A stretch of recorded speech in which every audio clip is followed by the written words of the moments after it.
여러분 반갑습니다. 반도체 오빠 천만쌤입니다.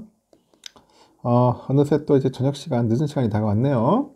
한번 또 달려보도록 하겠습니다. 오늘 삼성전자 좀 아쉽지만 그래도 떨어지진 않았고요. 그래도 300원이나 올랐어요. 300원이나 300 올랐고, 우선주가 이제 보합으로 됐습니다. 보합으로 마쳤는데 쭉 빠지다 다시 또 올라왔죠. 제가 볼 때는 지키려고 하는 것 같아요. 지키려고 하는데 이제는 이제 바닥은 찍은 것 같고, 찍은 것 같아요. 다시 원위치로 갈 것 같습니다. 야, 오늘 보니까 뭐 비트코인은 날라다니더라고요. 8,200만 원까지도 돌파해가지고 난리치는 걸 보면서 우리 삼성전자도 빨리 날라가겠구나 하는 생각이 드네요. 저렇게 코인은 날라다니는데 왜 우리 주식은 날라가지 않느냐, 조금 아쉬운 감이 좀 있긴 있어요. 좀 있고, 오늘 보니까 코스피는 그래도 1% 올랐어요. 1.04% 올랐고, 나머지 종목들은 강세를 보였는데, 특히 어떤 종목은 현대차, 뭐 기아차 이런 애들이 모르더라고요. 저 PBR 관련된 그런 기업들이 좀 눈에 띄게 올랐고요. 같은 또 삼성물산이 많이 올랐더라고. 삼성물산은 5.6% 올랐고, 삼성생명이 11.7% 올랐습니다. 야, 이렇게 오를 종목들이 아는데 갑자기 튀기 시작합니다. 다시 저 PBR 관련된 기업들의 반등의 모습이 또 보이기 시작하는 것 같습니다. 그래도 다행이네요. 떨어지질 않고 이제 오를 것 같다 하는 또 그런 느낌이 오르고 있는 것 같습니다. 요즘 또 리튬 값 때문에 난리예요. 리튬. 이 부진한 흐름을 보이던 2차전지 관련주들이 모처럼 또 반등을 했던데, 현재 그 실적의 발목을 잡아온 그 원자재 가격, 이 원자재 가격의 하락세가 약간 진정이 된 것 같습니다. 진정이 된 것 같다. 그래서 에코프로비엠은 오늘 보니까 8.25%나 올랐더라고요. 25만 6천 원에 거래 마쳤고, 에코프로도 그렇고, 에코프로 HN도 1.35% 동반 상승했어요. 리튬, 니켈 그런 관련주들도 강세더라고요. 수산화 리튬 가공업체 미래나노텍은 24.3% 올랐고요. 성일하이텍 8.68% 뛰었습니다. 2차전지 원자재 가격 상승 기대가 주가 상승을 이끌었는데, 한국자원 정보 시스템에 보니까, 서비스에 보니까 지난 27일 기준 리튬 가격은 톤당 89,500위안, 톤당 89,500위안으로 치게 됐네요. 한 달 전보다 그래도 3.47%좀 올랐습니다. 리튬 가격이 좀 올라줘야 하는데, 같은 기간 니켈 가격도 4.37%나 올랐답니다. 리튬과 니켈 가격은 1년 전보다 각각 73.7%, 31.5% 하락했어요. 리튬이 많이 빠졌어요. 73%나 이상 빠졌으니 당연히 기업들이 주가가 비실비실 될 수밖에 없어요. 근데 이달 들어서 약간 좀 반등하는 모양새를 갖고 있고, 2차전지하고 양극재 판매 가격은 리튬하고 니켈 가격과 연동이 됩니다. 원자재 가격이 급락을 해가지고 판매 가격이 내려가다 보니까 실적에 대한 악화 우려가 더 커진다, 그런 이야기들이 있어요. 하지만 올 들어서 글로벌 리튬하고 니켈 생산 기업들의 감산이 추진되면서 가격 하락세는 뭔가 진정되는 분위기를 보여주는 것 같습니다. 2차전지 업종도 올해 상반기 바닥을 찍고 이 반등이 났을 거라는 그런 기대가 또 나오기 시작합니다. 그래서 양극재 배터리 판매 가격은 원자재 가격보다도 각각 3개월, 6개월 약간 후행하는 만큼 늦어도 이제 하반기에는 관련 기업 주가도 상승세를 타지 않겠냐, 뭐 그런 관측이 좀 있습니다. 좀 답답하죠. 양극재 배터리 하면 이래가지고 참 다들 뭐 깝깝해하는 것 같습니다. 3개월, 6개월 후행하는 만큼 하여튼 늦어도 하반기 한번 봅시다. 특히 2차전지 투자하신 분들이 상당히 좀 스트레스 많이 받을 거예요. 다들 고점에 많이 물려 있어가지고 상당히 좀 힘들어하는 그런 모습들을 보이고 있더라고요. 하여튼 밸류업에 대한 압박을 이제 이복현 우리 금감원장이 얘기를 했으니까 그래서 그런지 하여튼 좀 뭔가 변화가 좀 있지 않을까 하는 생각도 있어요. 뭐 기준 미달 때는 상폐시키겠다. 그 얘기 때문에 그런 건지 밸류업이 다시 또 약간 뭔가 점화되는 그런 분위기였어요. 그래서 이복현 금감원장이 주주하는 측면에서 일정 기준을 만족시키지 못한 상장사는 거래소에서 퇴출하는 것을 검토하고 있다.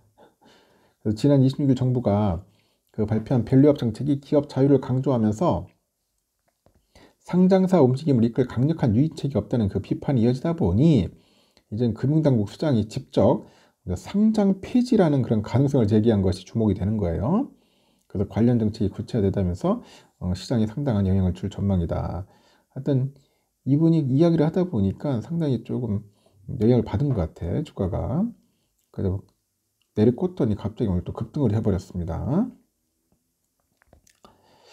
그리고 지금 중국 증시도 좀 재미있죠. 완전 지금 보니까 중국 이 아시아 주요 증시가 이제 미국 중앙은행의 금리 인하 시기를 가늠해 볼 수 있는 그런 주요 지표인 그 개인 소비 지출 PC 가격 지수 발표를 하루 앞두고 이제 하락세를 좀 보였는데 일본의 도쿄 증시는 3일 연속 상승세를 끝나고요. 약보합권에 머물렀습니다. 중화권 증시는 오후 들어서 낙폭을 키우더라고요. 쭉 빠지대. 오랜만에. 중국 본토 상하이 지수 전날보다 1.91% 하락했고요. 2957.85 기록했고 홍콩 항생 1.51% 정도 하락해서 16,536.85에 거래 마쳤습니다. 개장 직후에 혼조세를 보이던 항생이 오후 들어서 낙폭을 키웠는데 오늘 그 오전 11시부터 시작한 그 폴찬 콩콩 재무장관이 예산안 연설로 발표한 경기 활성화 대책을 확인한 후에 실망 매물이 좀 쏟아진 것으로 나옵니다. 그 상하이 지수 역시 부동산 경기 불안 우려를 씻어내지 못하다 보니까 장 후반에 낙폭을 키웠어요. 블룸버그에서도 그 지원책이 투자 심리를 계산하지 못했다고 합니다. 부동산 규제를 폐지하면서 개발업체 주가가 급등을 했지만은 기술주하고 금융주 전반이 하락을 해서 주가 하락을 상쇄하기는 좀 부족했다. 그런 겁니다. 로이터에서도 부동산 개발업체의 그 비구이한 그 컨트리 가든이죠. 이거에 대한 청구 소송이 제기됐다는 소식이 이날 전해지다 보니 부동산 경기 불안 우려가 지속되고 있다고 전합니다. 홍콩 증시에서 이 부동산 개발에서인 신세계 발전은 당국 발표로 장중에 7% 넘게 급등하기도 했는데 결국은 2.86% 상승으로 거래를 마쳤어요. 하여튼 그런 이야기들이 있다는 거 참고하시면 좋을 것 같고 보니까 일본은 오늘 조금 빠졌어요. 0.08% 좀 낙폭을 좀 키우더니 다시 또 오후돼서 좀 줄이면서 결국 거의 약보합으로 가는 것 같습니다. 39,208.03으로 마무리됐고 환율은 1334.50원을 마쳤고요. 우리의 삼성전자는 73,200원으로 마무리됐죠. 아침에 73,900원까지 잘 올라가는 듯 했었는데 오후 들어서 조금씩 빠지기 시작하더니 결국은 약간 맥이 없더라고요. 기운이 없어, 기운이. 맥 빠진 것 같았습니다. 결국은 73,200원으로 아쉽게 마무리했습니다. 그래도 뭐 떨어지지 않은 것만 해도 뭐 감사하게 생각하고 있어요. 저는 오늘은 외인들이 좀 들어왔습니다. 23만 6천 주 정도 외국인 들어오고 기관애들이 32만 주 정도 이상 매수를 했고요. 오늘 개미들은 이따다 싶어가지고 한 74만 9천 주 정도 매도를 했습니다. 아직 우리 개인 투자자들이 좀 많이 매도를 해야 돼요. 많이 매도하고 좀 나가야 합니다. 메릴린치가 81만, JP 8만 3천, 모건 6만 7천, UBS 5만 8천 정도 매수했고요. UBS 21만, 메릴린치 12만, BNP 3만 7천, CL이 3만 4천 매도를 했죠. 그리고 또 재밌는 게 우선주죠. 우선주가 오늘 또 좀 빠지는 듯하게 보였는데 결국은 다시 또 막판에 살짝 올라가더니 다시 또 빠지는 그런 모습을 보였습니다. 62,000원까지 찍었었어요. 근데 또 꺾이는 거야. 또 꺾여. 힘이 없어. 꺾이면서 매갈이 없이 빠지더니 다시 또 올랐다가 다시 또 빠지는 그런 모습. 결국은 61,400원 다시 원위치로 왔어요. 원위치로 왔고 그래도 외인들이 좀 들어왔어요. 어제는 외인들이 오랜만에 매도를 했는데 다시 이제 슬슬 들어오기 시작하고 있고요. 개미들 조금 사고 오늘 기관 애들이 한 35,000주 정도 매도를 했고요. 결국 보니까 모건 애들이 64,000주, CT 조금 매수했네요. 한 3,000주 정도. UBS 애들이 많이 매도를 했어요. 18만 주 이상 매도를 했고요. 골드맨 63,000, CL이 10,000, 그리고 모건 스탠리 5,600주 정도 매도를 했습니다. 이렇게 해서 오늘 끝났다. 저 PBR 관련된 그런 이야기들이 들긴 들렸는데 우선주한테는 그다지 뭐 효과가 없었어요. 효과가 없어서 좀 아쉽기는 합니다. 내일은 조금 오르지 않을까 한번 개인적으로 예상을 해봅니다. 여기까지 하겠습니다.